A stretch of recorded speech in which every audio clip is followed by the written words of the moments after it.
Assalamualaikum warahmatullahi wabarakatuh.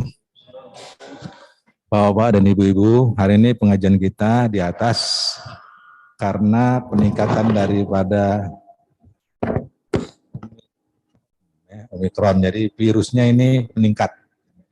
Jadi kita harus hati-hati protokol kesehatan.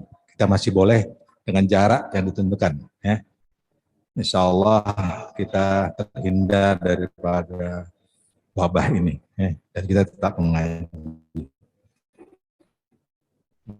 Itu silakan. Dan yang salah dibuka itu salah. Ya, yang di atas nanti kalau nggak jelas bisa dibuka. Demikianlah dan marilah kita mulai dengan penjelasan. Kita baca Bismillah. Bismillahirrahmanirrahim. Silakan Ustaz.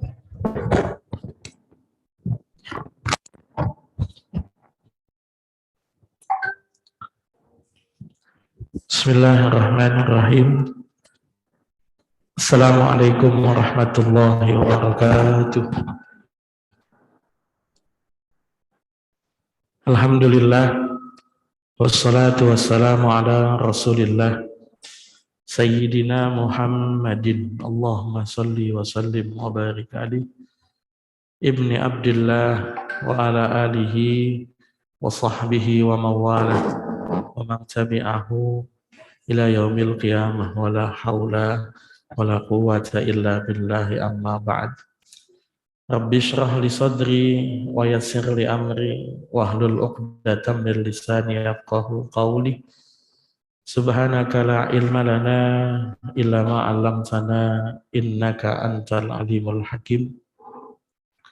Hadirin hadirat jamaah kajian zuhur Masjid Sari Asih yang mudah-mudahan dirahmati oleh Allah Subhanahu wa ta'ala. Amin. Amin. Allahumma amin. Alhamdulillah, pada siang hari ini kita bisa sama-sama berkumpul, bersilaturahim, bermuajahah, beriktikaf.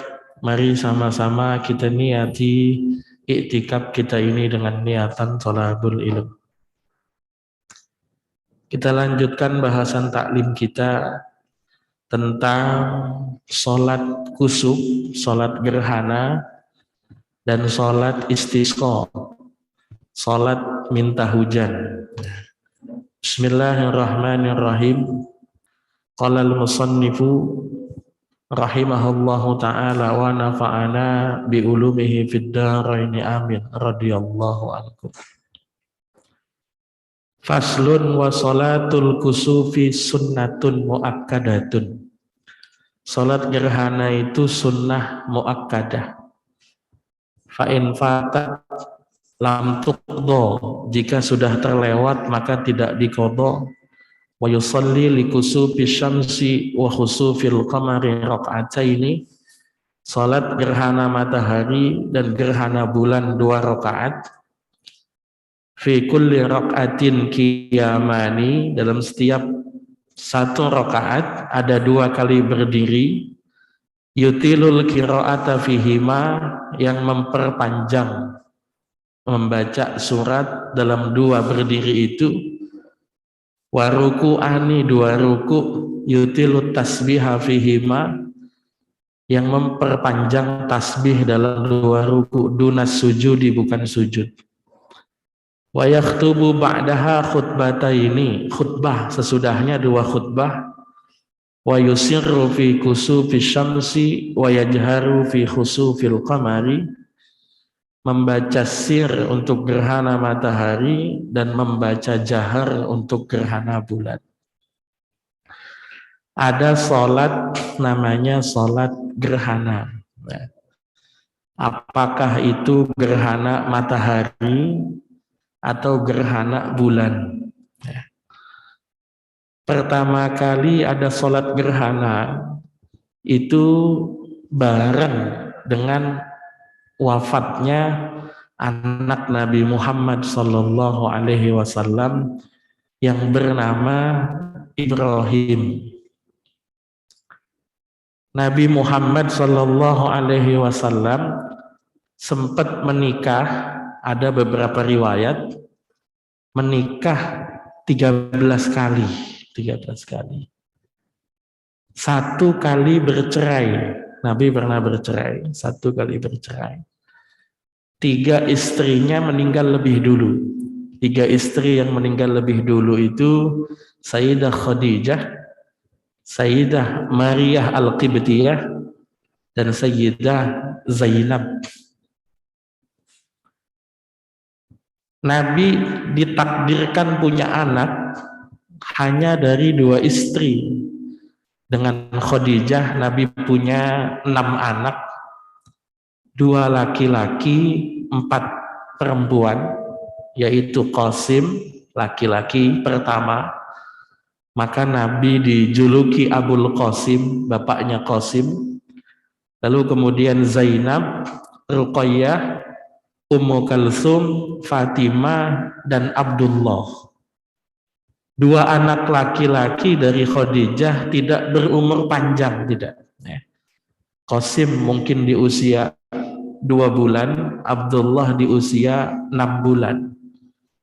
Lalu berturut-turut sesudah wafatnya Khadijah, Nabi menikah dengan Saudah, tidak punya anak.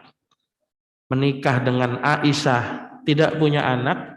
Menikah dengan Hafsah, dengan Ummu Salamah, dengan Zainab binti Jahsh, dengan Safiyah, dengan Maimunah. Menikah dengan Maryah Qibtiyah, punya anak laki-laki dinamakan Ibrahim. Maryah Qibtiyah ini istri Nabi yang berasal dari Mesir, Maryah Al-Qibtiyah.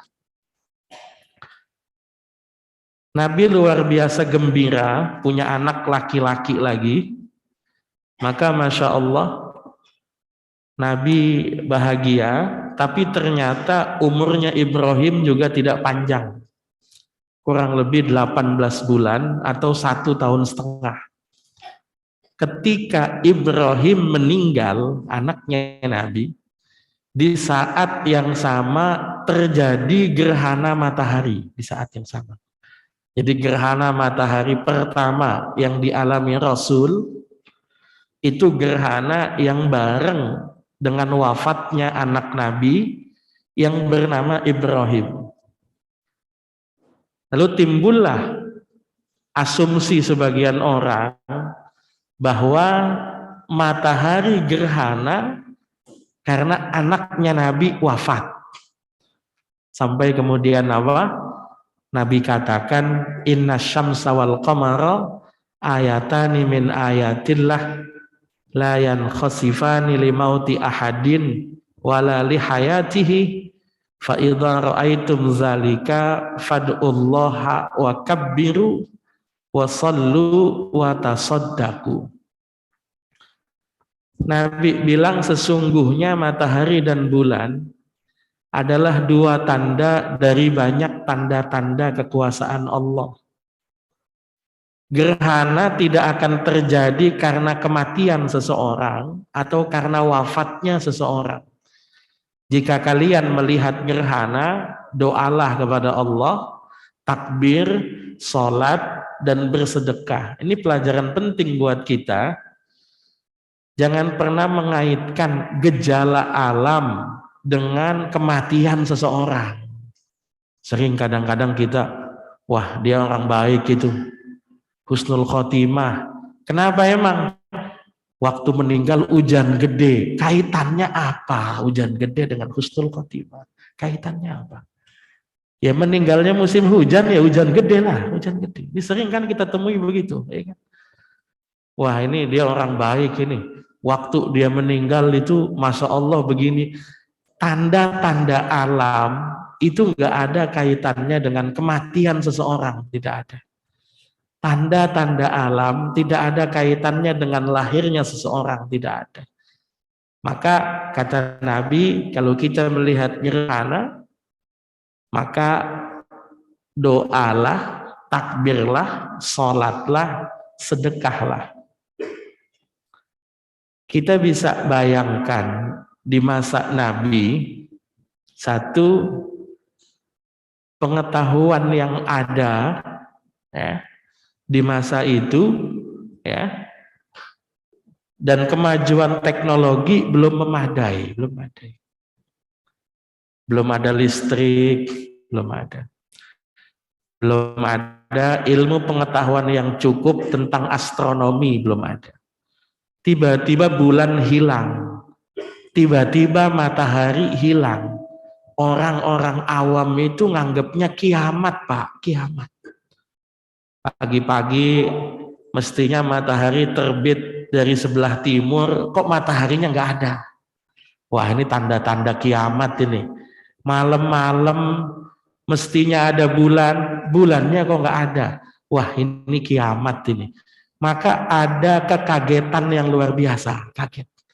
Maka kata Nabi, doa pada Allah, takbir, sholat, dan sedekah, kata Nabi begitu. Ini saya pikir skip ya, sudah pada paham kemungkinan gejala gerhana bulan seperti apa ilustrasinya, gerhana matahari. Oke. Tata cara sholat gerhana. 1, sholat gerhana bisa dilakukan berjamaah, bisa juga dilakukan sendirian, boleh. Yang penting gerhananya ada. Kalau kira-kira mendung, gerhananya tidak terlihat, maka tidak sunnah sholat gerhana, tidak. Jadi biasanya kan diumumkan itu, ada gerhana bulan bisa disaksikan di daerah bla bla bla bla bla. Daerah-daerah yang kemungkinan bisa menyaksikan gerhana bulan ataupun gerhana matahari, disunnahkan melakukan sholat gerhana. Tapi kalau misalnya mendung, tidak kelihatan sama sekali gerhananya, maka tidak disunnahkan melakukan sholat gerhana. Tidak.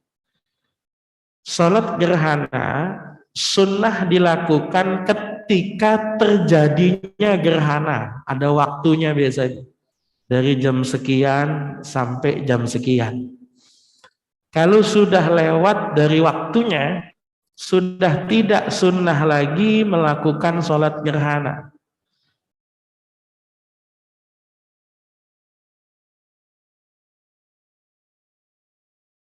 Kalau sholat gerhana sendirian, nanti nggak pakai khutbah, nggak usah ya. Jangan sholat gerhananya sendirian, terus dia khutbah, nggak usah.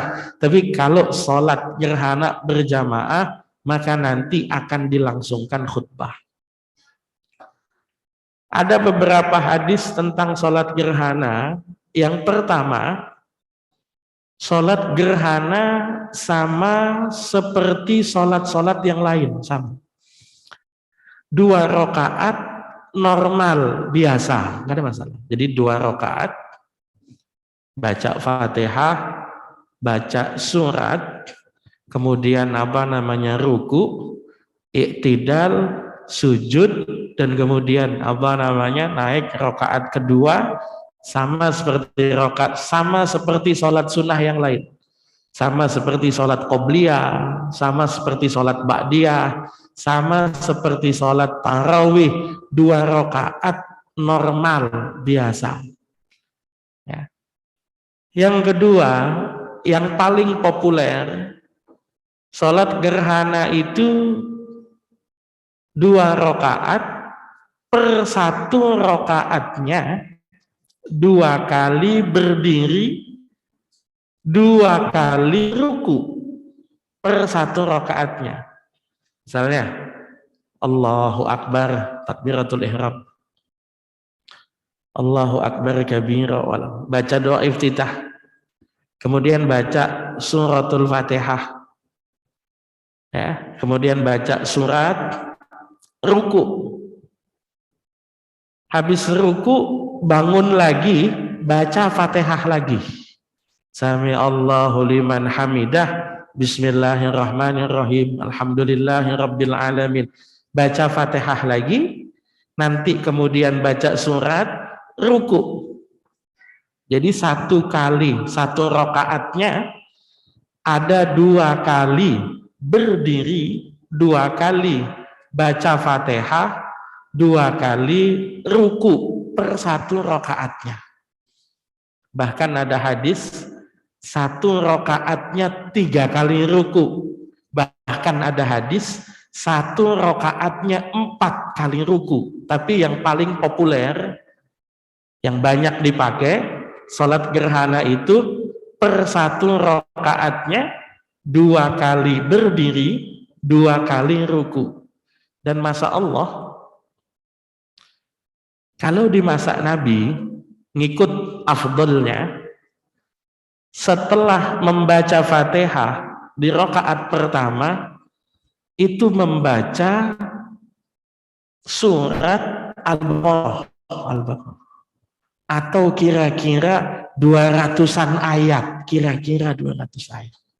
Saya nggak yakin ini ibu-ibu kalau diajak sholat gerhana di masa Rasul tahan begitu ya kan.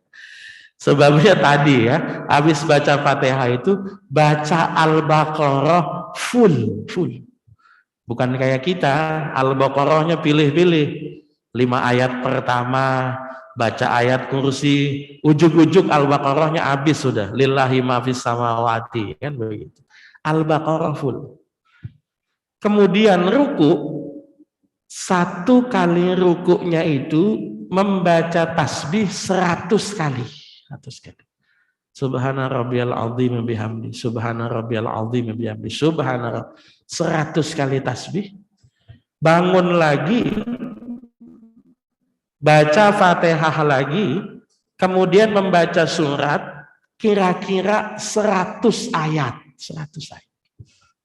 Ruku lagi, kemudian apa? Baca tasbih 50 ayat, 50 ayat. Baru kemudian apa?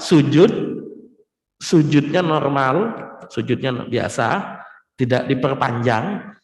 Duduk di antara 2 sujud lagi, kemudian naik lagi, berdiri, baca Fatihah, habis baca Fatihah, baca Ali Imran, bahasa Rasul. Nanti kemudian ruku, baca 75 kali tasbih, bangun lagi, baca Fatihah, dan baca surat kira-kira dengan kadar ayat 75 ayat. Baru kemudian ruku lagi, baca tasbih 40. Baru nanti kemudian sujud, maka salat gerhana itu nggak mungkin sebentar, nggak mungkin. Salat gerhana itu nggak mungkin sebentar. Oke, sebelum saya lanjutin, kalau ada yang ingin ditanyakan silakan.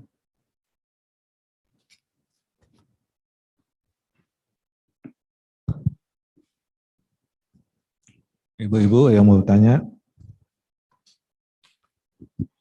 Enggak, silakan.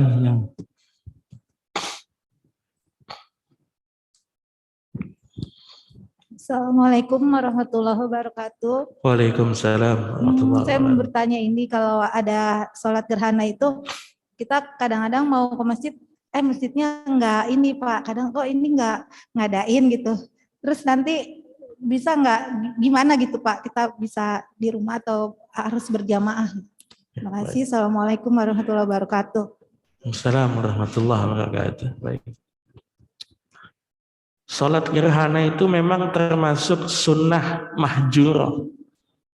Ibadah sunnah yang banyak ditinggalkan sama orang.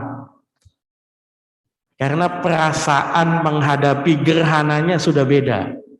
Orang dulu menganggap gerhana itu kejadian luar biasa. Orang sekarang menganggap gerhana itu biasa-biasa saja. Jadi akibatnya nggak terlalu banyak orang peduli dengan salat gerhana. Tapi alhamdulillah 4-5 tahun ini ada semangat yang luar biasa untuk sholat gerhana. Jauh-jauh hari di WA biasanya diumumin itu.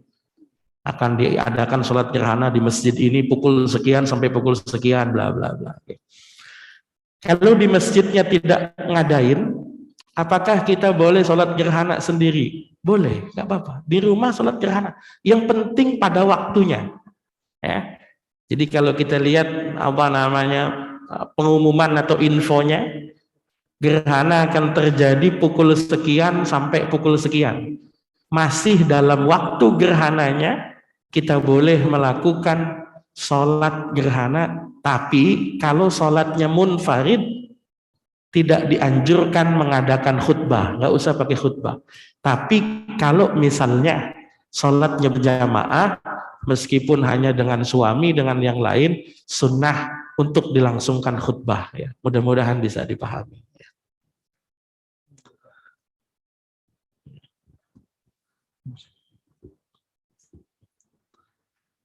Oke, ada yang mau tanya lagi? Mungkin Ustadz kalau mungkin bisa dipraktekkan dulu nanti, yang biar jelas. Oh, gitu.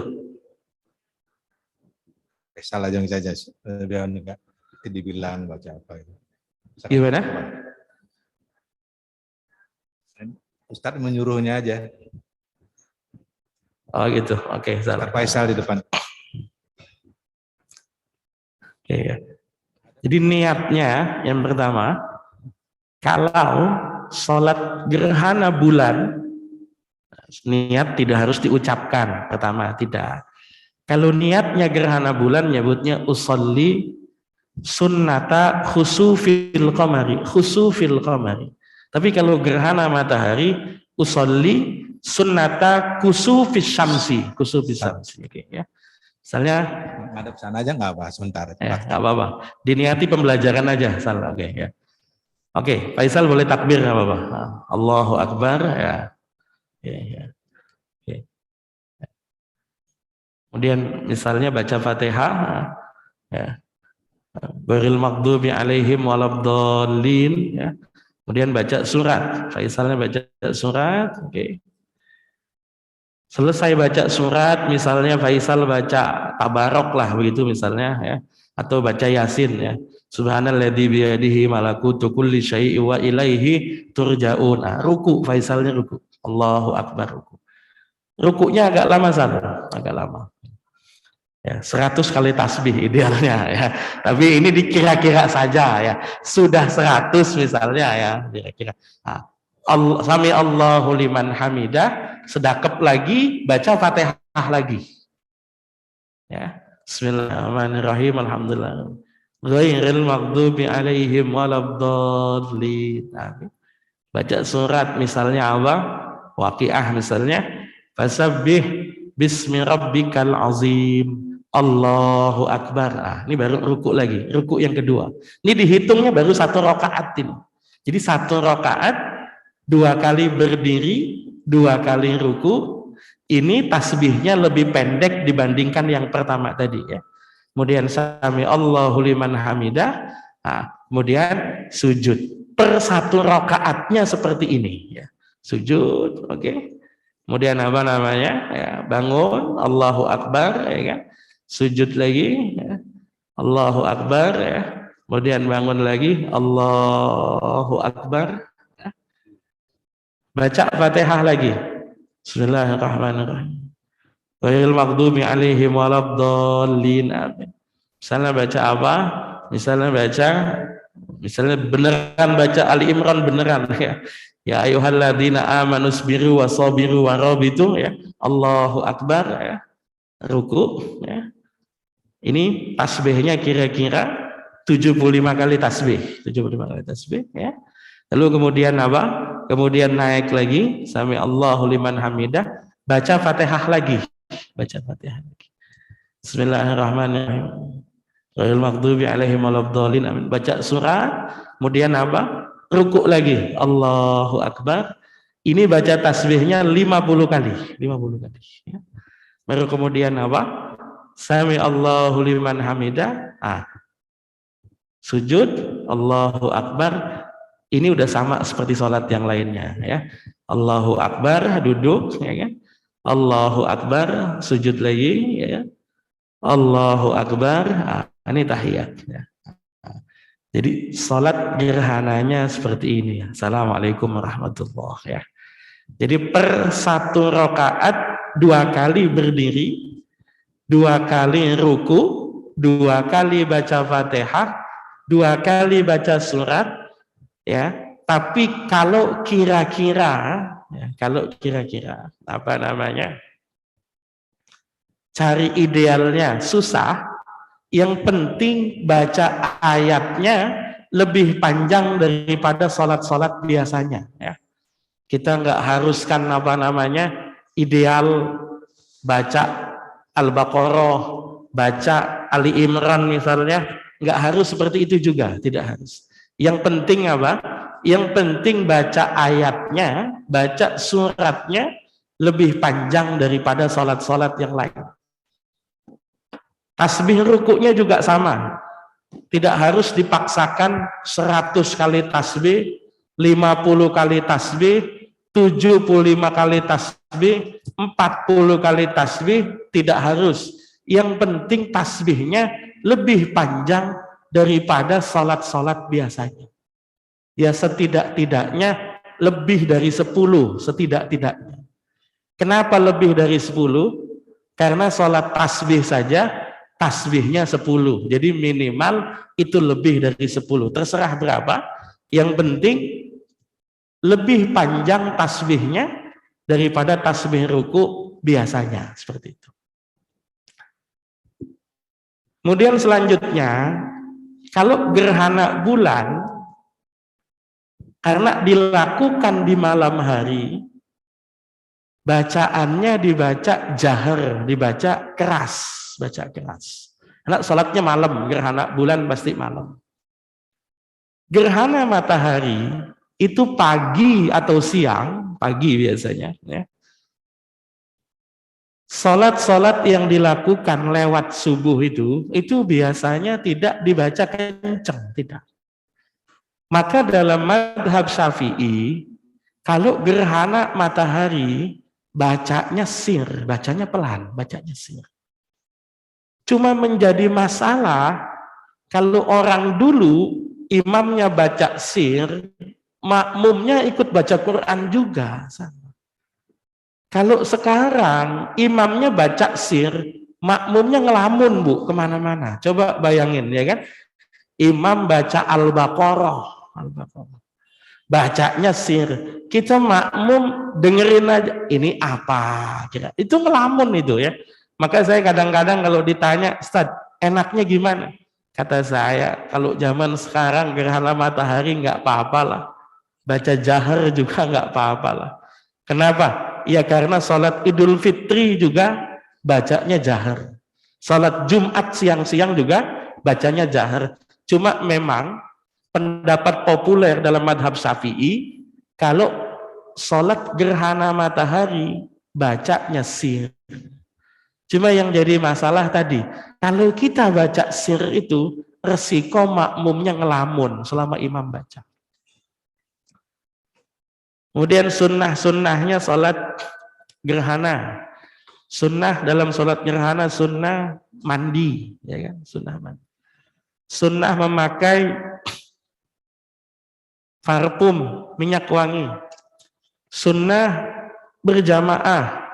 Sunnah bersedekah, sunnah memperbanyak tasbih, sunnah juga takbir. Nah, cuma ini agak kadang-kadang agak ini ya, agak bias begitu. Di beberapa tempat sholat gerhana, kemudian takbiran seperti takbir sholat id. Kalau bolehnya boleh-boleh saja, tidak ada masalah. Jadi sholat gerhana, takbiran seolah-olah kayak sholat id. Kalau bolehnya boleh-boleh saja. Tapi perintah memperbanyak takbir itu, perintah mengagungkan Allah, bukan kemudian perintah takbir berjamaah, bukan. Saya juga berapa kali kaget itu. Pas ada sholat gerhana, lewat mana dengar masjid takbiran, lewat mana masjid takbiran lagi, lewat mana masjid takbiran lagi. Ya, kalau bolehnya boleh, tapi sunnah yang dipahami, sunnah takbirnya itu yang dipahami adalah sunnah takbir untuk pribadi, bukan takbir berjamaah, bukan. Ya. Jadi sunnah mengagungkan Allah, memperbanyak tasbih, dan kemudian apa namanya? Kemudian melakukan ibadah-ibadah yang lain, istighfar, sedekah, dan yang lain-lain. Bismillah.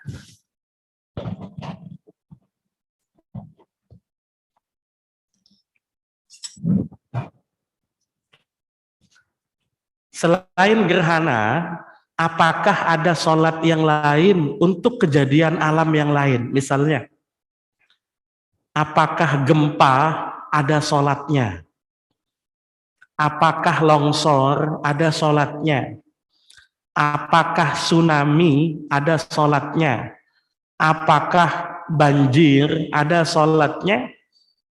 Kebanyakan ulama bilang sholat untuk kejadian alam itu terbatas ada hanya pada sholat gerhana.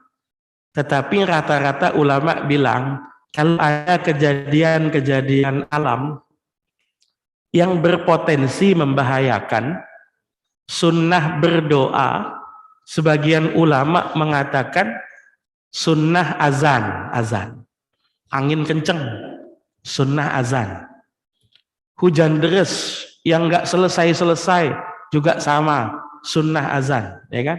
Kemudian ada petir yang menyambar-nyambar juga, sunnah azan. Nabi kalau ada angin puting beliung, biasanya Nabi doa, Allahumma inni as'aluka khairaha wa khaira ma fiha wa a'udzubika min syarriha wa syarri ma fiha. Ya Allah, aku mohon kebaikannya dan kebaikan yang apa yang ada di dalamnya. Ya Allah, aku mohon perlindungan dari kejelekannya dan aku mohon perlindungan dari kejelekan-kejelekan apa yang ada di dalamnya. Jadi sunnah. Tapi ada riwayat dari Ibnu Abbas, Abdullah bin Abbas, dan dipakai dalam madhab Hanafi bahwa gempa ataupun kejadian alam yang lain sunnah doa, sunnah sholat, namanya sholatul ayat, sholat tanda-tanda kekuasaan Allah, sholatul ayat. Tapi tunggu gempanya berhenti, ya. Jangan sedang gempa kencang, Bapak masuk masjid, wah malah mati kalau itu, ya kan? Jadi tunggu gempanya berhenti, selesai gempa, kemudian sholat, jaga-jaga supaya tidak terjadi gempa susulan atau supaya tidak terjadi tsunami susulan. Ya. Menurut madhab Hanafi, sunnah. Jadi sunnah, sholat, bukan cuma sholat gerhana, tapi kejadian alam apapun yang dipandang membahayakan. Sunnah sholat untuk gejala alam apapun yang dipandang menjadi musibah. Apakah gempa, apakah longsor, apakah angin puting beliung, ataukah yang lain-lain. Tapi kalau dalam madhab Syafi'i, hanya sunnah berdoa saja supaya dilindungi oleh Allah Subhanahu wa Ta'ala. Oke, sebelum saya lanjut ke sholat istisqa atau minta hujan, kalau ada yang mau ditanyakan, tafadhal. Silakan para jamaah yang mau bertanya lagi.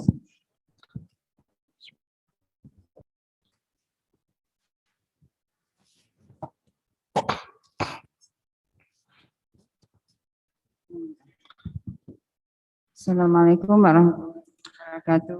Waalaikumsalam warahmatullahi wabarakatuh. Tanya izin Ustaz. Ya. Yang saya tadi kurang ngerti yang untuk sholat kejadian alam tadi namanya sholat apa Ustaz? Sholatul ayat namanya. Ayat itu maksudnya tanda-tanda kekuasaan Allah. Sholatul ayat. Ya, makasih Ustaz. Sama-sama. Oke, baik, saya lanjutkan tentang sholat istisqa. Bismillahirrahmanirrahim. Wa sholatul istisqa'i masnunatun. Sholat istisqa hukumnya sunnah. Faya'muruhumul imamu bitaubati wassadaqati wal khuruji minal mazalimi. Maka imam atau pemimpin memerintahkan rakyatnya untuk bertaubat, sedekah, kemudian menghindarkan dari kezaliman, ya, kemudian berdamai dan puasa 3 hari. Summa yahruju bihim fil yaumir rabi'i. Kemudian imam menuju tanah lapang di hari yang keempat, fi siyabin badlatin wastikanatin, ya, memakai pakaian yang lusuh begitu, ya, yang biasa-biasa saja, dalam keadaan sikap yang tenang, wa tadarruin dan tunduk, wa yusalli bihim raka'ataini, salat 2 rakaat ka salatil idaini, seperti salat id, summa yaktubu ba'dahuma, kemudian khutbah sesudahnya, wa yuhawwilu ridaahu, dan membalik selendangnya, wa yuksiru minad du'a wal istighfar, memperbanyak doa dan istighfar, wa yad'u bi du'a'ir rasul, doa dengan doanya Rasulullah sallallahu alaihi wasallam. Ada sholat namanya sholat istisqa. Dalam bahasa Arab saqo itu artinya nyiram. Istisqa minta disiramin, minta hujan. Nabi pernah melakukan sholat istisqa. Istisqa itu bisa dilakukan dengan 3 macam. Ya. Yang pertama, istisqa hanya dengan doa. Ini pertama, istisqa hanya dengan doa. Jadi misalnya lama kemarau begitu, lama kemarau. Jadi istisqa itu hanya sunnah dilakukan ketika musim kemarau. Di daerah yang jarang hujan bisa sholat istisqa. Ya. Kalau kayak di puncak, itu nggak sunnah itu istisqa itu. Mau ngapain dia istisqa, ya kan? Nabi, saya kasih contoh, Madinah curah hujan dalam setahun itu nggak sampai 12 kali, nggak sampai. Madinah itu hujan setahun ya paling 12 kali, 15 kali, paling seperti itu. Ya. Istisqa yang pertama dilakukan cukup dengan cara berdoa. Misalnya udah lama kemarau, lama nggak hujan, kemudian apa? Kemudian habis sholat fardu doa. Ya Allah, minta hujan. Allahumma asqina ghaisan mughisa. Ya Allah, siramilah kami dengan hujan yang deras, yang bermanfaat, kan begitu. Atau model istisqa yang kedua, doa hujan pada saat khutbah Jumat. Pada saat khutbah Jumat, saya berkali-kali menyaksikan orang khutbah Jumat minta hujan, kemudian dikabul oleh Allah langsung hujan. Berkali-kali. Itu termasuk yang dulu juga pernah dilakukan oleh Nabi Muhammad sallallahu alaihi wasallam. Khutbahnya Nabi pernah diinterupsi sama orang yang minta hujan. Nabi tengah-tengah khutbah. Tengah-tengah Nabi khutbah, kemudian apa? Kemudian ada orang berdiri dan apa namanya, dia angkat tangan, dia bilang, ya Rasulullah, halakatil amwal wan qata'atis subul. Ya Rasul, ini masa Allah kita sudah lama tidak hujan, harta kita sudah habis, kebun kita nggak bisa panen, sudah tidak ada lagi yang bisa dimakan, bla bla bla bla bla. Maka Nabi nanya, maunya apa? Kata orang ini, Nabi, kita minta supaya Allah menghujani kami. Nabi doa, belum selesai Nabi berdoa, dihujani sama Allah. Karena Nabi yang doa, itu hujan nggak berhenti sampai 7 hari, nggak berhenti. Hujan, berhenti sebentar, hujan lagi, berhenti, hujan lagi, 7 hari. Sampai-sampai apa? Orang yang interupsi khutbahnya Nabi, itu ditegur sama temennya. Ini gara-gara kamu nih, minta hujan sama Rasul tuh, sampai sekarang hujan gak rapi-rapi, sama juga kita sekarang repot juga nih hujan gak rapi. Maka giliran Nabi khutbah di minggu depannya, dia lagi yang interupsi. Ya Rasul, halakatil amwal wan qata'atis subul. Ya Rasul, ini kalau hujan terus juga sama. Ya. Kita nggak bisa kemana-mana, perekonomian terhenti, bla bla bla bla bla bla. Maka Nabi nanya, maunya apa? Dia bilang, sudah cukup Nabi hujannya, maka kemudian Nabi doa apa? Nabi doa berhenti hujan. Jadi doa minta hujan pernah dilakukan oleh Nabi. Doa berhenti hujan pernah dilakukan oleh Nabi. Cuma yang repot orang zaman sekarang itu, gara-gara Nabi pernah doa minta berhenti hujan, dianggapnya kiai-kiai itu pawang hujan kadang-kadang itu. Saya berapa sering itu, kalau ada orang datang ngomong, Ustaz, saya mau ini apa hajatan, tanggal berapa, kata saya tanggal sekian, mudah-mudahan bisa datang, kata saya. Mau Ustaz saya minta tolong ini, apa itu? Kalau bisa jangan hujan, katanya. Ini kan repot, dianggapnya saya yang miara hujan gitu kan. Saya bilang, Bapak doa saja, doanya biar berkah, jangan doa jangan hujan. Kalau kita doa berkah, meskipun hujan, orang datang. Meskipun panas, terang, enggak hujan, kalau tidak berkah, orang enggak datang, enggak ada yang datang ya. Tapi doa minta jangan hujan boleh, sebab apa? Sebab Nabi juga pernah doa minta jangan hujan. Cuma masalahnya ada berapa banyak orang yang gembira dengan hujan. Contoh, petani doanya minta supaya hujan. Duh, sawah kering ini, nggak ada air, nggak ada apa, mintanya hujan. Tapi orang yang mau hajatan, tukang es, itu doanya minta jangan hujan. Jadi dua-duanya boleh, doa minta hujan boleh, doa minta jangan hujan juga boleh. Atau ketiga, caranya istisqa dengan cara istighfar, memperbanyak istighfar. Ya. Ada ayat dalam Al-Quran, ya. Astaghfiru rabbakum innahu kana ghaffara yursilis sama alaikum midrara. Minta ampunlah kalian kepada Tuhan, maka Allah akan menurunkan hujan yang deras kepada kalian. Istighfar. Nah. Lalu kemudian cara yang keempat, dengan cara sholat istisqa sama seperti sholat yang lain 2 rakaat. Beda dengan sholat gerhana yang 1 rakaatnya 2 kali berdiri. Kalau sholat istisqa tidak, dia seperti sholat id, seperti sholat yang lain 2 rakaat sama seperti biasa. Nah, yang paling afdol itu adalah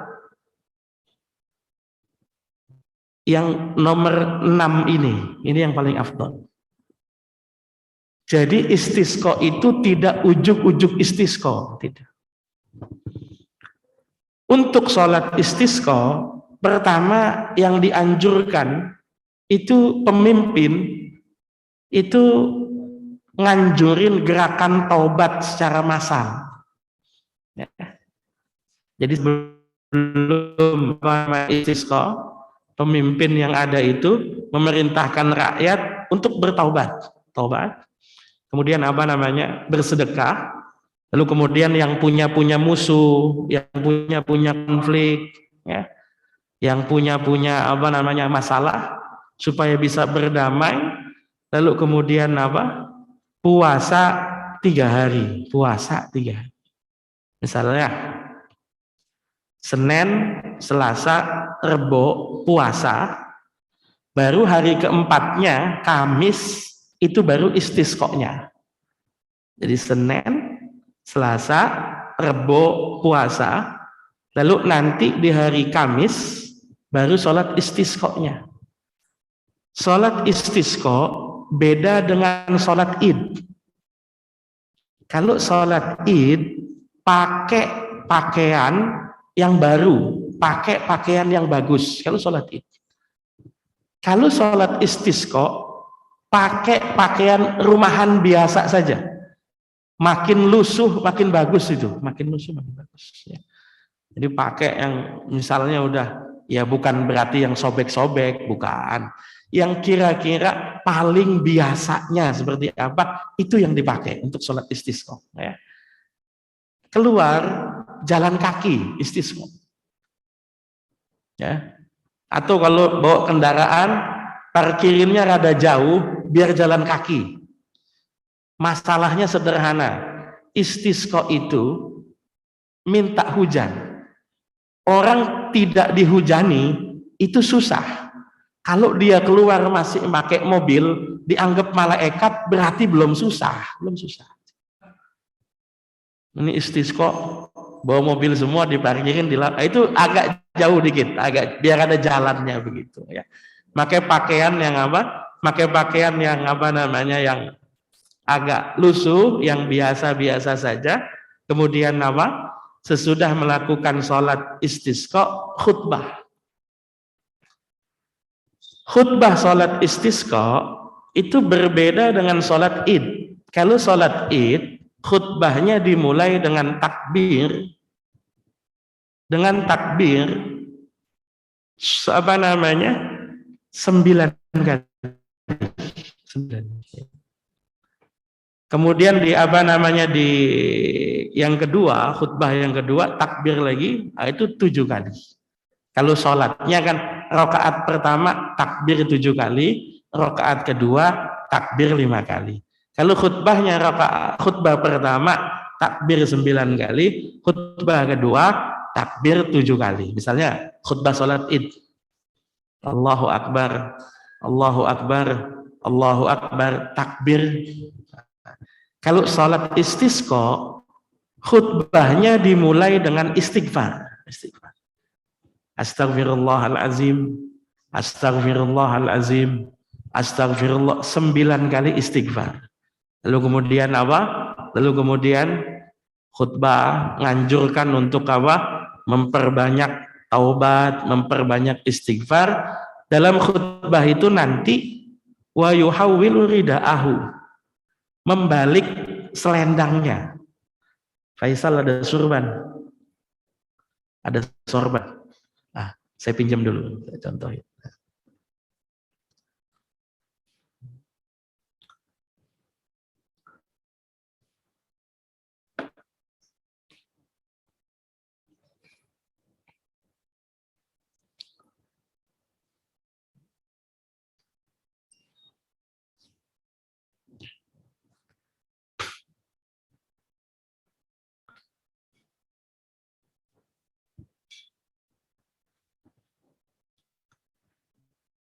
Ini begini, namanya rida, selendang, rida.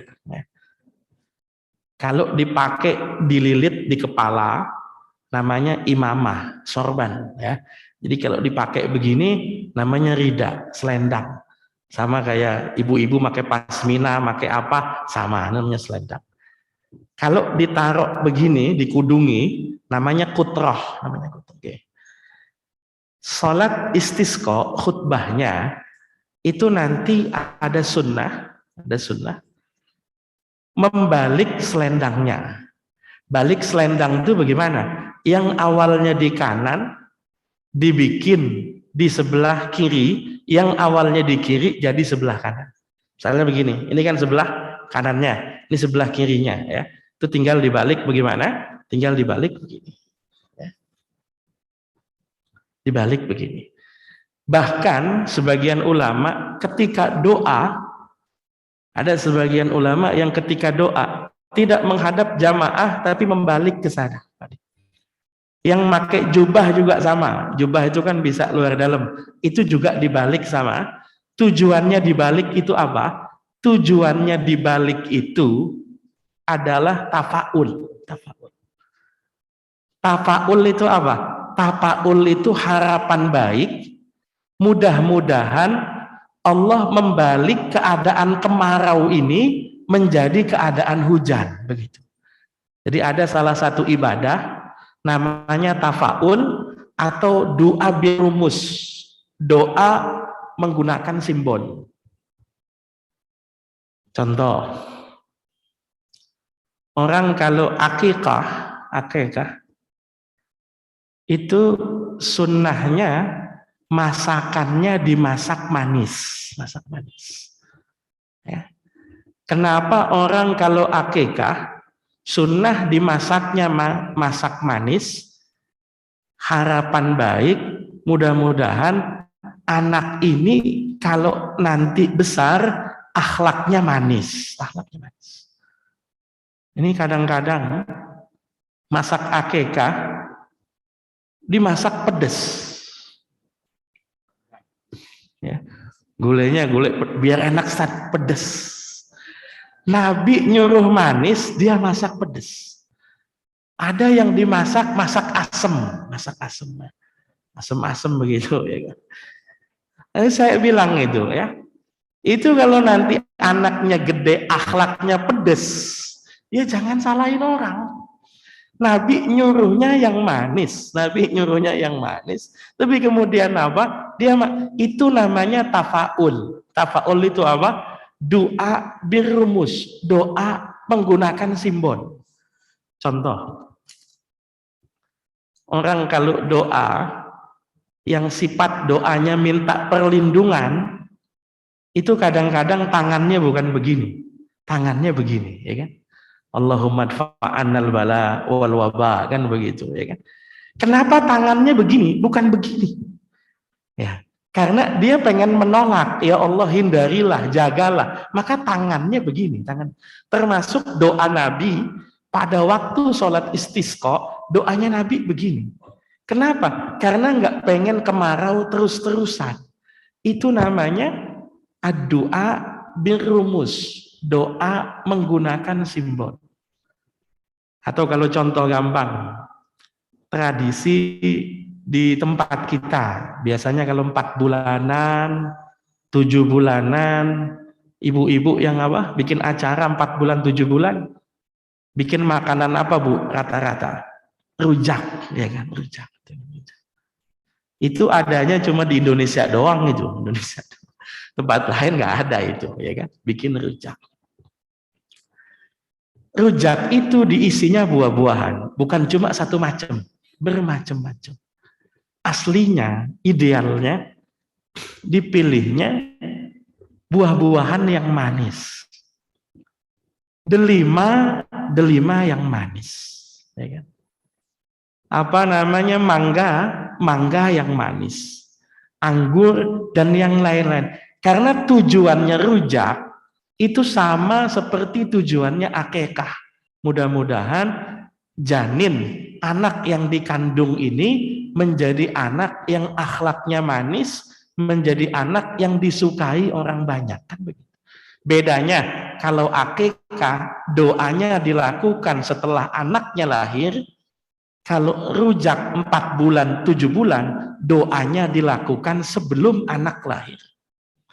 Apakah boleh berdoa kalau anaknya belum lahir? Boleh. Contohnya Nabi Ibrahim. Nabi Ibrahim doa bahkan hamil saja belum, kan begitu. Tapi zaman sekarang beda. Zaman sekarang yang bikin rujaknya itu yang hamil. Maka dia pilih mangga yang asem, ya kan? Kedongdong, ya kan? Asem. Semua dipilih yang asem-asem itu. Pas saya tanya, ini asem-asem amat ini, kata saya. Enak Ustaz. Rupanya yang lagi hamil yang bikinnya. Itu jangan kaget kalau nanti apa? Kalau nanti gede, ya mungkin akhlak anaknya asem itu kan begitu. Sama kayak tradisi ibu-ibu kalau lagi hamil rajin baca surat Maryam, surat Yusuf. Biasa begitu. Baca surat Yusuf Ustaz biar ganteng. Pas lahir saya tanya, di mana? Ganteng apa kagak? Ya pasti ganteng lah kalau sama emaknya mah ganteng, ya kan? Minimal sama kayak Nabi Yusuf, sama-sama laki-lakinya, kan begitu. Yang jadi masalah Bu, yang jadi masalah ibu-ibu baca suratnya cuma waktu hamil. Sesudah anaknya lahir, nggak ada yang lanjut baca suratnya, nggak ada itu. Akhirnya Yusufnya pindah jadi Fir'aun kadang-kadang itu kan. Makanya itu ya kita doa itu hanya pada saat apa? pada saat hamil, sudah lahir udah nggak doa lagi. Ya, oke. Intinya apa? Intinya doa berumus. Ya, doa menggunakan simbol. Doa menggunakan simbol itu ada inspirasinya dari Nabi. Saya kasih contoh yang lain misalnya apa? Bismillah.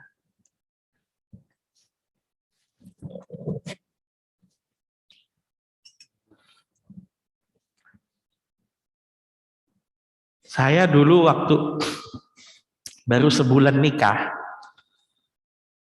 pikiran saya istri hamil sudah, ternyata belum hamil. Saya terus beli baju anak-anak kecil, saya beli. Saya beli jubah, jubah anak kecil begitu. Ditanya sama ibu saya, buat siapa beli? Buat anak saya. Emang udah hamil? Belum. Di kita itu bahkan pamali, kalau belum 7 bulan, kadang-kadang masih belum boleh beli peralatan bayi, itu belum boleh. Belum 7 bulan, nggak boleh. Saya istri belum hamil, udah beli perlengkapan bayi. Pas saya ditanya, kenapa emang? Saya bilang, ad-du'a birrumus. Doa menggunakan simbol. Allahnya belum bagi, tapi saya sudah menyiapkan. Sewaktu-waktu Allah bagi, persediaannya ada. Itu mirip dengan orang yang adopsi anak, kan begitu, ya kan? Nggak dikasih anak lama, kemudian dia adopsi. Mirip seperti itu, maka kemudian apa? Ya, anaknya belum ada, tapi dia memantaskan diri mendidik anak orang lain, itu juga sama. Doa menggunakan simbol, ya. Mudah-mudahan bisa dipahami. Nah, jadi dalam khutbahnya itu, dibalik tadi selendangnya, tangannya doa begini dibalik jadi begini juga. Sebagian ulama bahkan ketika doa minta supaya dihujani, itu kemudian juga balik badan, membelakangi jamaah doa, lalu kemudian membaca doanya Rasul. Allahumma ja'alha suqya rahmatin. Ya Allah, jadikanlah hujan yang akan kau turunkan nanti, hujan rahmat. Wala ja'alha suqya azabin. Jangan kau jadikan hujan yang akan kau turunkan nanti sebagai hujan siksaan. Wala mahkin kehancuran, wala balain bencana, wala hadmin kebinasaan, wala gharkin menenggelamkan. Ya. Ini nanti sunnah dibaca doanya oleh siapa? Oleh orang yang kemudian khutbah. Nah, pelaksanaannya salat istisqa itu berbeda dengan salat id, ya. Pakaiannya sederhana, tidak berhias, jangan pakai minyak wangi, jangan pakai minyak wangi itu. Kalau masih pakai minyak wangi, berarti masih hidup seneng itu, hidup seneng. Ya, maka tadi saya bilang jangan pakai kendaraan. Kalaupun jauh naik kendaraan itu kemudian apa? Kemudian ya diparkirin agak jauh biar kemudian apa? Biar kemudian bisa jalan begitu. Ya. Tipnya pakai selendang. Sudah jelas. Khutbah pertama istighfar 9 kali. Khutbah kedua istighfar 7 kali. Kemudian ketika berdoa biasanya khutbah kedua. Mulai Allahumma ghfir lil muslimina wal muslimat, itu kemudian apa? Khatib membelakangi jamaah, ngadep kiblat. Juga sama, ad-du'a birumus, doa menggunakan simbol, mudah-mudahan apa? Mudah-mudahan Allah membalik keadaan ini, ya.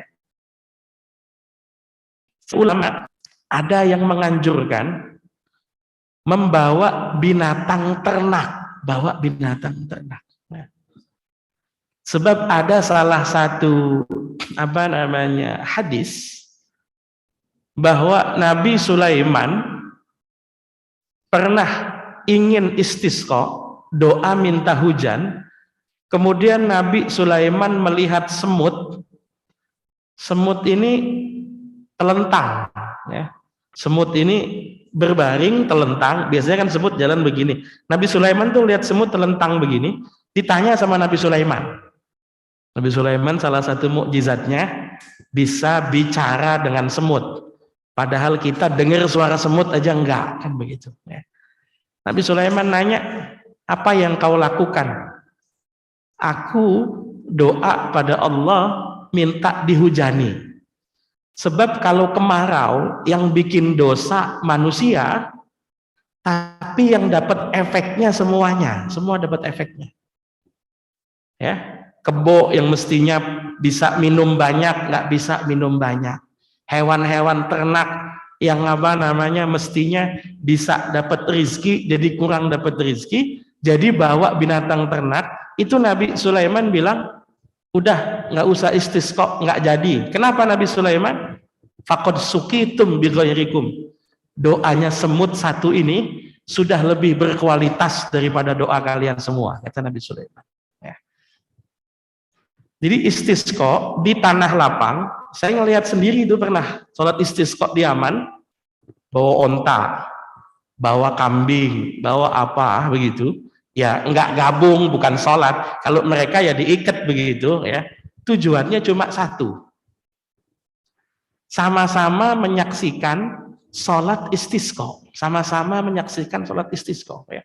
Yang nggak semuanya dibawa, Bu, misalnya punya ontak 10, yang dibawa ya 1, nggak semuanya. Misalnya punya kambing 100, yang dibawa ya 1. Saya waktu itu punya akuarium saya bawa waktu itu. Ya. Tujuannya apa? Tujuannya tadi, karena kadang-kadang ya doanya binatang itu lebih didengar oleh malaikat dan Allah daripada doa-doa manusia yang banyak dosa. Kemudian yang terakhir, mandi ketika hujan dan bertasbih ketika terdapat kilat dan petir. Ini kadang-kadang aneh. Sholat istisqa, kumpul di lapangan, diijabah sama Allah, hujan. Begitu hujan kabur semuanya. Mau ngapain minta hujan? Kalau dihujanin kabur, kan begitu. Ya nggak hujan-hujanan juga, paling tidak itu membasahi badan dengan hujan. Kebiasaan Nabi itu kalau berada di satu tempat kemudian hujan, itu lengannya digulung, Pak, lengan baju gulung begini, supaya apa? Supaya tangannya kena hujan.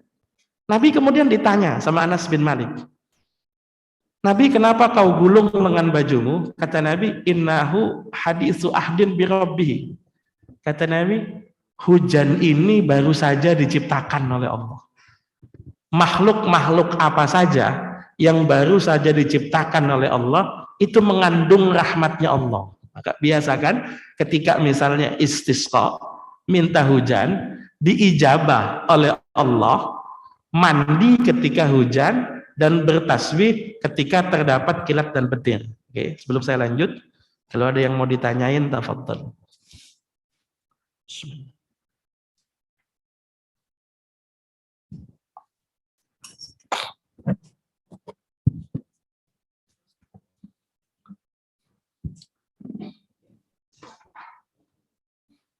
Silahkan pada Bu Haji, kali mau bertanya yang dari Zoom.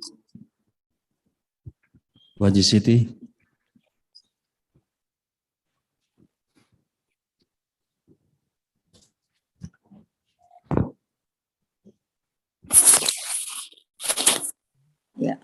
Ya. Bismillahirrahmanirrahim. Assalamualaikum warahmatullahi wabarakatuh. Waalaikumsalam warahmatullahi wabarakatuh. Ya, kelihatannya kan sekarang di Indonesia itu nggak seperti zaman dulu, Pak ya. Kalau zaman dulu itu waktu saya masih kecil, yang namanya angin muson timur, angin muson barat itu jelas. Jadi ketika kita sebagai orang tua kita sebagai petani yang bisa menanam padi setahun itu 3 kali minimal 2 kali, itu setiap bulan-bulan tertentu udah pasti ini bakalan musim hujan, ini nanti bakalan kemarau, sehingga orang-orang tua kita dulu kalau jual padi itu pada musim kemarau. Kenapa? Karena pada musim kemarau itu harga padi itu tinggi.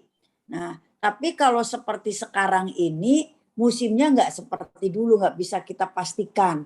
Yang kalau zaman dulu berhujan, kalau ini April, jadi kan angin muson timur muson barat kan begitu kan waktu dulu kita belajar dulu ilmu falak ya. Januari Desember sampai Maret, April, Mei, Juni itu hujan. Nanti Januari sampai ini November itu September itu musim panas biasanya seperti. Tapi sekarang nggak bisa lagi seperti itu.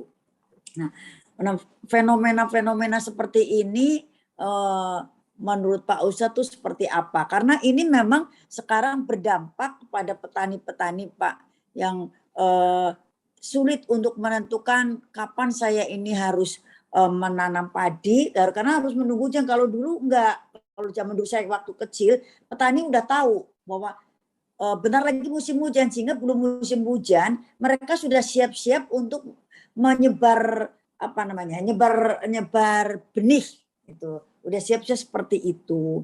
Nah, tapi sekarang tidak. Bahkan sekarang ini petani di kampung-kampung itu sungguh luar biasa sulitnya karena hasil pertanian tidak bisa dibanggakan seperti dulu bisa buat meningkatkan perekonomian, biaya sekolah ya orang tua saya seperti dulu seperti itu. Tapi sekarang kelihatannya kita kalau menanam padi hanya pulang padinya doang banyak, setelah itu jual buat ongkos lagi. Jadi kita jarang sekali zaman sekarang itu yang bisa meningkatkan ekonomi. Kira-kira masalahnya kalau dipandang dari tadi dikaitkan dengan hadis Rasulullah ya, dengan kita minta hujan, sholat istiqo. Kita sholat istiqo juga sudah ada. Saya pernah dulu sekali ikut sholat istiqo di Tanah Lapang kalau nggak salah. Dulu karena kemarau panjang banget tuh waktu kecil, saya ingat banget diajak bapak saya itu sholat istiqo di Tanah Lapang. Nah, apakah ini suatu peringatan ataukah suatu hukuman ataukah suatu ujian buat kita semuanya? Nah, mungkin itu pertanyaan saya Pak Ustadz. Terima kasih. Assalamualaikum warahmatullahi wabarakatuh. Waalaikumsalam warahmatullahi wabarakatuh. Kita di Indonesia, utamanya di Jawa, kearifan lokal itu ada yang namanya pranata mangsa, ya kan? Jadi membagi tahun dalam 4 bagian. Sebetulnya mirip dengan musim yang ada di negara-negara luar begitu. Kalau di luar kan ada musim semi, musim gugur, musim panas, musim dingin. Di Indonesia rata-rata musim kemarau dan musim hujan. Tapi orang-orang tua dulu itu memang sudah punya aturan mulai tanggal sekian sampai tanggal sekian namanya musim apa gitu, nanamnya nanam apa begitu. Maka biasa itu kalau di kampung-kampung misalnya bulan ini nanamnya padi, bulan depan ganti palawija, bulan depannya lagi ganti apa. Nah, dulu memang relatif musim itu relatif bisa diprediksi, relatif bisa diprediksi. Kalaupun ada yang berubah itu ya perubahannya tidak terlalu ekstrim. Itu beda dengan zaman sekarang. Itulah kenapa akhirnya kalau di negara-negara itu ada satu badan yang namanya BMKG, ya kan?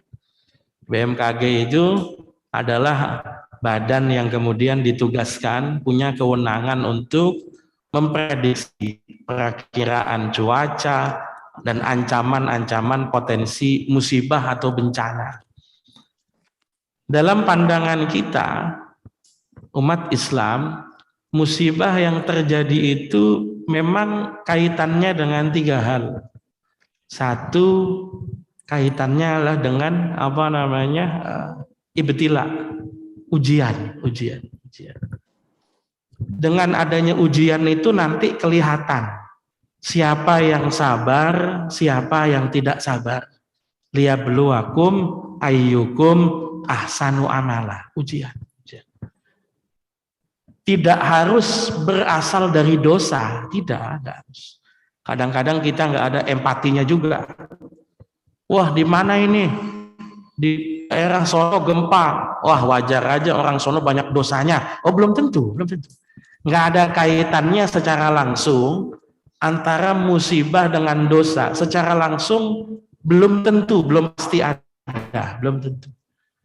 Kalau kaitannya dengan maksiat, ya di Amerika yang banyak maksiatnya, tapi kenapa malah musibahnya jarang begitu, ya kan? Kalau kaitannya dengan maksiat, ya di Israel yang banyak maksiatnya, tapi kenapa kemudian musibahnya jarang, nggak kayak di kita, dikit-dikit gunung meletus, dikit-dikit tsunami, dikit-dikit apa. Jadi yang paling pertama adalah ibtila, ujian. Ya. Ibtila ini hikmahnya apa? Ujian ini hikmahnya apa? Ujian ini hikmahnya adalah manusia dengan diuji, satu, jadi ketahuan siapa yang sabar, siapa yang tidak. Dua, adalah perintah dari Allah untuk bisa mengatasi ujian itu. Contoh, negara dengan potensi tsunami paling tinggi itu Jepang, kan begitu. Tapi dengan ilmu pengetahuannya, dengan kemajuan teknologinya, dibikinlah misalnya alat-alat deteksi tsunami, alat-alat yang sekiranya terjadi musibah, musibah tetap terjadi, tapi mitigasi bencananya, tanggap darurat bencananya bisa lebih disiagakan, seperti itu. Yang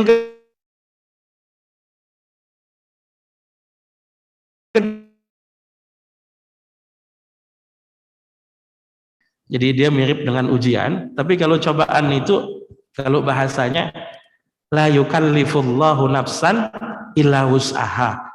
Allah tidak menguji seseorang kecuali dalam batas kemampuannya. Ibu ngerasa kayak udah nggak kuat, waduh ini nggak kuat nih. Ujian dari Allah terlalu tinggi begitu, nggak ada. Allah sudah ngukur apa yang diturunkan buat kita itu pasti pas bisa kita hadapi. Misalnya kita ya dicoba oleh Allah beda dengan cobaan orang. Sekian banyak orang, kenapa kok yang kena penyakit saya?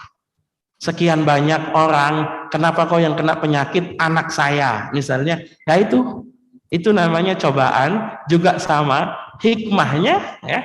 Kita bisa apa? Kita bisa makin meyakini kekuasaannya Allah. Bisa yang ketiga. Yang ketiga apa? Yang ketiga teguran. Ya. Ada ayatnya memang dhaharal fasadu fil bari wal bahri bima kasabat aydin nas. Ya, nampak nyata kerusakan di muka bumi dengan sebab perbuatan manusia, bisa.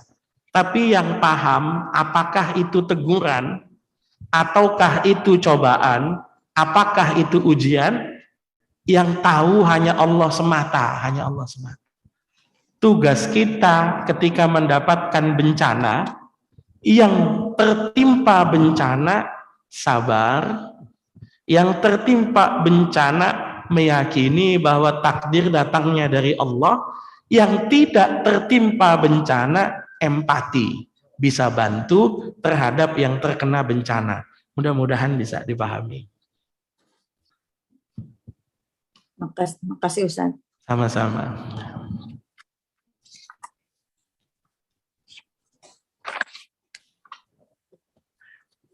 Dalam sholat istisqa ada sunnah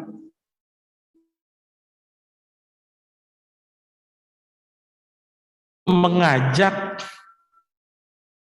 masa keluarganya Rasul.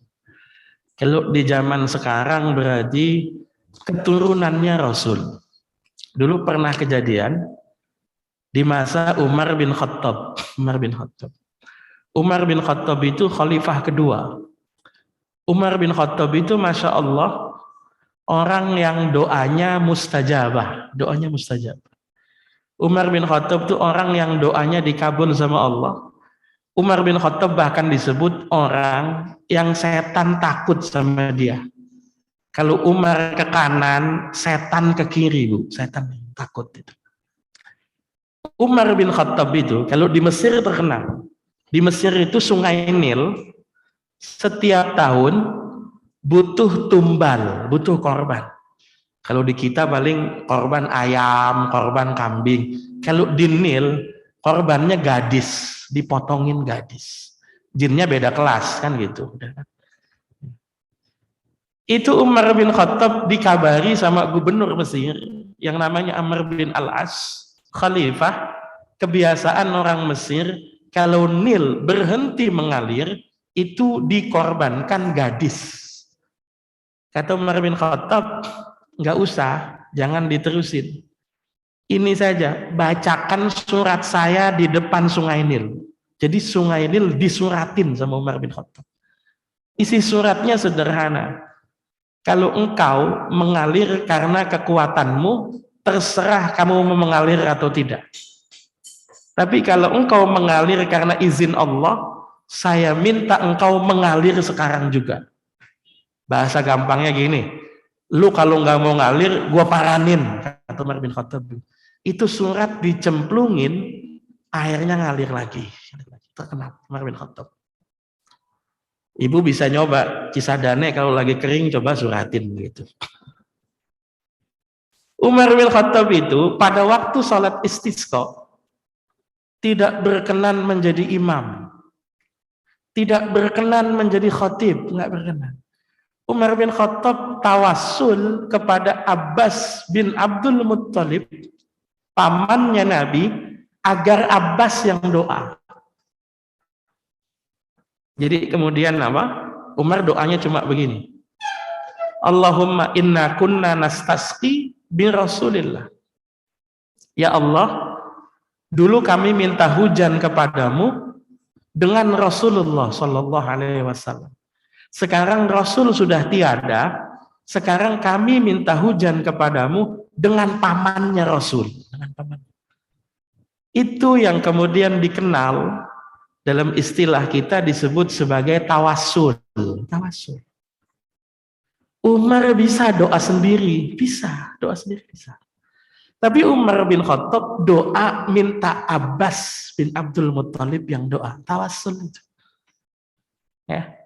Jadi bahasanya Umar, dulu kami minta hujan kepadamu menggunakan Rasulullah. Sekarang Rasul sudah tiada, kami minta hujan kepadamu dengan pamannya Rasul. Dengan pamannya. Ya kalau sekarang pamannya Rasul juga udah nggak ada, ya. Tapi keturunannya Rasul kan masih banyak. Jadi diusahakan ada satu di antara keturunannya Rasul yang kemudian berdoa, itu namanya tawassul. Tawassul boleh, nggak ada masalah.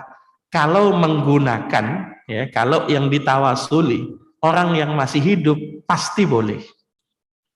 Tapi kalau tawassul, ya, dengan orang yang sudah meninggal, memang ulama beda pendapat, ya.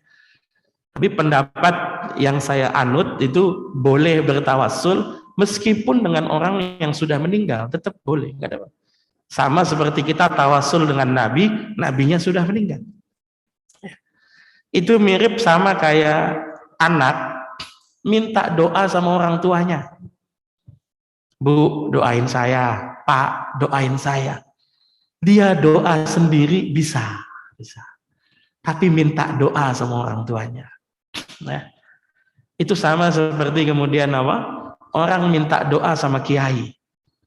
Dia doa sendiri bisa, tapi kemudian apa?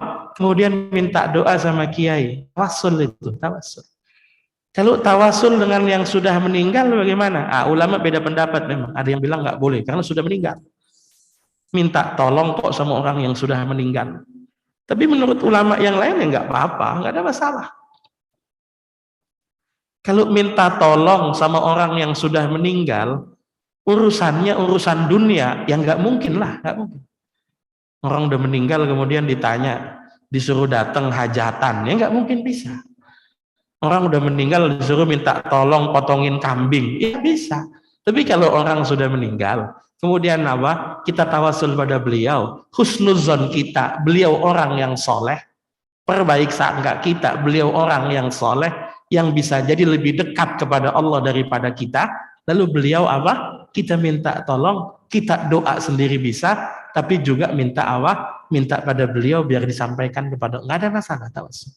Tapi dalam contoh sholat istisqa ini, contohnya adalah Contohnya adalah bahwa ketika Nabi sudah wafat, Umar bin Khattab itu apa? Umar bin Khattab itu kemudian memberikan kesempatan doa, ngimami dan khutbah kepada Abbas bin Abdul Muttalib. Itu namanya adalah tawassul bil ahya. Tawassul, minta doa kepada orang-orang yang masih hidup. Itu mirip dengan apa yang dulu dipesankan Rasul kepada Ali bin Abi Thalib dan Umar bin Khattab. Di Yaman terkenal ada salah satu tabi'in namanya Uwais Al-Qarni. Uwais Al-Qarni ini orang yang luar biasa, taat, berbakti, khidmah kepada ibunya. Uwais Al-Qarni ini pengen sekali ketemu dengan Rasul, Uwais Al-Qarni itu dari Yaman, berasal dari wilayah yang sama dengan Abu Dzar Al-Ghifari, Abu Musa Al-Asy'ari, Abu Hurairah. Uwais Al-Qarni ini berasal dari wilayah yang sama. Berkali-kali dia doa mudah-mudahan bisa ketemu dengan Rasul, tapi dia merasa nggak enak ninggalkan ibunya sendirian, nggak enak. Sampai kemudian apa? Sampai kemudian ibunya sendiri yang paham. Kata ibunya, kamu kalau pengen berangkat ke Madinah, jalan-jalan saja, nggak apa-apa. Tapi jangan lama-lama di Madinah, seminggu saja terus pulang balik lagi ke sini. Karena Yaman Madinah kemungkinan besar itu perjalanan 1 bulan naik onta. 1 bulan berangkat, 1 bulan pulang, seminggu di sana. Uwais Al-Qarni sampai ke Madinah, Nabi baru saja pergi. Kata Uwais Al-Qarni, saya cuma punya waktu seminggu di Madinah. Maka tiap hari tanya, Rasul kapan pulang? Rasul kapan pulang? Hari terakhir, rombongannya Rasul sebagian udah ada yang sampai Madinah. Kata rombongannya Rasul, kalau enggak nanti malam, kemungkinan besok pagi Rasul sampai ke Madinah. Tapi Uwais Al-Qarni punya janji kepada ibunya bahwa dia hanya akan berada di Madinah 7 hari saja. Maka ketika sudah 7 hari, Nabi belum pulang, meskipun hampir datang, ditinggal sama Uwais. Rasul datang ke Madinah, Rasul tanya sama Aisyah, ada yang cari saya? Iya ada. Orang Yaman? Iya. Namanya Uwais? Iya.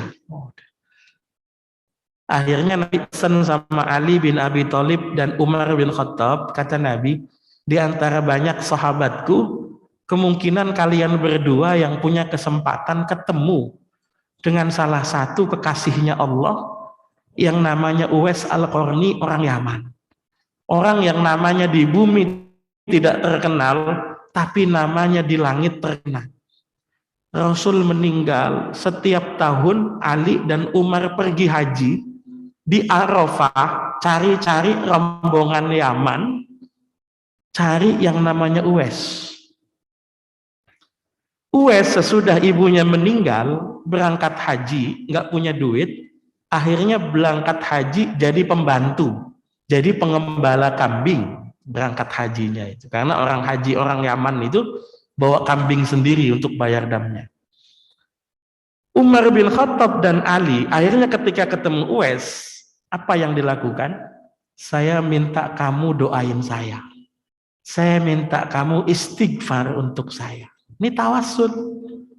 Doa menggunakan perantara. Istighfar sendiri bisa. Tapi kemudian apa? Dia istighfar dengan apa namanya? Minta didoakan sama orang lain. Doa sendiri bisa. Tapi kemudian apa? Dia minta didoakan oleh orang lain ya. Wallahu a'lam bishawab. Kalau ada hal-hal yang masih iskal atau ada yang ingin ditanyakan, tafadhol.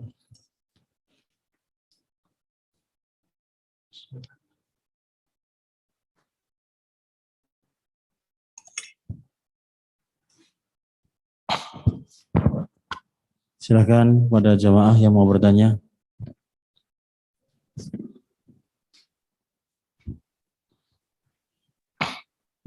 Assalamualaikum. Assalamualaikum warahmatullahi. Ya, mohon maaf. Ustadz ini di luar sholat istiqo ya Ustadz ya, tapi masih masalah sholat. Baik, baik, Pak Haji. Kebetulan tadi pagi mungkin saya bersama Bu Wes, Bu Tatu tadi pagi belajar ini apa namanya memahami isi Al-Quran. Itu sampai ke surat Al-Mu'minun, diantaranya adalah orang, salah satunya ada 10 orang yang dianggap beriman, salah satunya adalah orang yang khusyuk sholatnya. Begini Ustadz, kita memang berusaha untuk khusyuk. Sebelumnya sudah niat banget khusyuk, nggak mau mikirin apa-apa, sholat aja. Kita akan konsentrasi. Tapi di pertengahan atau kita seringnya itu yang nggak khusyuk adalah pada waktu imam baca surat. Terus terang aja, pertama mungkin karena suratnya kita nggak ngerti artinya ya. Kalau Al-Fatihah insya Allah, itu yang lain insya Allah, yang biasa itu insya Allah kita ngerti. Sehingga kita mulutnya mengucapkan doanya, tapi hatinya kita mencoba menginikan artinya. Tapi ketika imam membaca surat, karena kita nggak paham, itu tiba-tiba ya bisikan setan atau apa namanya, pikiran kita jadi melayang nggak karu-karuan. Biarpun kita mencoba, ketika sadar kita balik lagi gitu. Nah, apakah ini kita sholat kita ini tidak diterima sama Allah, Ustadz? Ya. Terima kasih. Pertanyaan saya, Ustadz, kalau memang bagaimana caranya, Ustadz, supaya ini kalau kita sholat itu benar-benar khusyuk? Makasih. Assalamualaikum warahmatullahi wabarakatuh. Waalaikumsalam warahmatullahi wabarakatuh. Dalam surat Al-Mu'minun, qad aflahal mu'minun, salah satu di antara indikator atau tanda orang yang beriman dengan sebenar-benarnya iman adalah alladzina hum bi salatihim khashi'un. Orang-orang yang khusyuk dalam salatnya. Apa makna khusyuk dalam salat? Khusyuk dalam salat itu bisa kita artikan sebagai tunduk, bisa kita artikan sebagai tenang, bisa kita artikan sebagai fokus. Contoh paling gampang misalnya anak kecil belajar. Anak kecil belajarnya fokus dengan yang tidak fokus itu beda. Atau contohnya kalau dokter operasi. Dokter ketika operasi antara yang fokus dengan yang pikirannya kemana-mana akan beda. Itu contohnya kalau montir ya, bengkel ya, teknisi, dia benerinnya fokus sama nggak fokus itu beda. Khusyuk sendiri itu kesempurnaan sholat. Orang sholat seandainya belum bisa khusyuk, sholatnya sah. Yang penting rukunnya terpenuhi. Rukun sholat yang 17 terpenuhi. Ya takbiratul ihram, ya baca Fatihah, ya ruku, sujud, i'tidal, sampai tahiyat dan salam. Yang penting rukun sholatnya terpenuhi, maka sholatnya sah. Bagaimana cara kita supaya bisa khusyuk? Khusyuk dalam sholat dimulai dari sempurna ketika wudhu. Sempurna ketika wudhu. Kalau kita ingat, doa kita sesudah wudhu itu di ujung doanya, waj'alni min ibadikas sholihin. Ya Allah, jadikanlah aku sebagai hambamu yang soleh. Jadi khusyuk dalam sholat itu dimulai dari wudhunya sempurna atau tidak. Kemudian yang kedua, kenyamanannya ketika sholat. Maka jangan sampai orang sholat punya fokus yang lain-lain. Sholat kebelet, ya kencing dulu. Sholat, pengen sholat mules, ya BAB dulu. Pengen sholat lapar, ya makan dulu. Saya mau berangkat jamaah, ada tamu datang bawain duren, ya saya makan duren dulu baru jamaah. Lebih baik makan duren ingat sholat daripada sholat ingat duren, kan begitu. Lebih baik makan duren. Nah, ketika dalam sholat kita berusaha untuk khusyuk itu yang pertama memahami bacaan-bacaan sholat kita. Minimal. Memahami bacaan sholat itu bagaimana? Memahami bacaan sholat itu kan terbatas. Fatihah kita tahu maknanya. Doa iftitah kita tahu artinya. Tasbih ruku subhana rabbiyal azim wa bihamdi. Tasbih sujud subhana rabbiyal a'la wa bihamdi. Doa duduk rabbighfirli warhamni. Doa tahiyat at-tahiyat itu doa-doa yang paten, nggak mungkin berubah, jadi bisa kita pahami artinya atau maknanya. Repotnya memang pas lagi baca surat. Surat yang dibaca imam tidak paten, nggak paten. Surat yang dibaca imam tidak paten. Karena tidak paten, bisa jadi kita paham maknanya surat Al-Ma'un, tapi kita nggak paham maknanya surat An-Naba. Caranya satu, kita usahakan kita kalau tilawah Quran, kita usahakan kita tilawah menggunakan mushaf yang ada terjemahnya juga, kita usahakan. Kecuali orang-orang yang memang sudah memahami bahasa Arab, enak. Kalau yang nggak paham bahasa Arab, maka dia apa? Maka kemudian dia kalau dia tilawah pakai mushaf yang ada terjemahnya. Jadi juz amma misalnya, itu kita sudah paham artinya apa. Kalaupun tidak paham, garis besarnya apa kita paham. Qul huwallahu ahad. Kita nggak paham artinya apa, tapi garis besarnya surat itu kita paham. Bahwa Allah Esa, Allah tidak beranak dan tidak diperanakan, kan begitu. Qul a'udzu birabbin nas, kita nggak paham makna satu persatu katanya, tapi tema besarnya surat itu apa kita paham. Lah, bagaimana kalau misalnya memang surat ya yang kita nggak paham sama sekali. Nah, di sebagian masjid ada yang memang bacaan suratnya nerus, di syariasi terus ya sampai hatam misalnya. Itu kan kemudian bisa kita ketahui nanti misalnya atau dibikin info akan dibaca surat dari surat ini ayat ini sampai surat ini ayat ini. Itu sebelum imam baca kita misalnya sudah sempat baca dulu suratnya apa, maknanya apa, itu lebih baik. Kalau enggak juga, misalnya saya nggak tahu, ujuk-ujuk datang imam baca surat panjang saya nggak tahu apa, ya sudah nggak apa-apa, dengarkan bacaan imam, usahakan pikiran nggak kemana-mana. Tapi agak susah ya kalau pikirannya kemudian kemana-mana, nggak ada masalah. Yang penting rukun sunnahnya sholat terpenuhi, sholatnya sudah sah. Karena khusyuk total 100% memang susah. Orang bisa konsentrasi fokus 10% sudah bagus ya. Maka kalau misalnya kita ada yang lewat atau ada yang lintasan hati dalam benak pikiran kita ada apa, itu nggak ada masalah. Yang penting kita sudah berusaha benar-benar fokus dan konsentrasi. Mudah-mudahan bisa dipahami. Ada pertanyaan yang lain? Mungkin mohon maaf sebentar, mungkin kebetulan ada ketua DKM masjid, bagus juga saran Ustadz tadi, karena memang di Masjid Syariah sini yang dibaca suratnya menerus, bisa sehari sebelumnya diumumkan bahwa besok yang akan dibaca oleh imam pada waktu maghrib dan isya adalah surat ini, sehingga kita sebelum bagi jamaah yang udah rutin sebelumnya tadi seperti saran kita bisa baca dulu dan mencoba memahami artinya. Mungkin sarannya seperti itu, Dr. Marus. Makasih. Assalamualaikum warahmatullahi wabarakatuh. Assalamualaikum warahmatullahi wabarakatuh.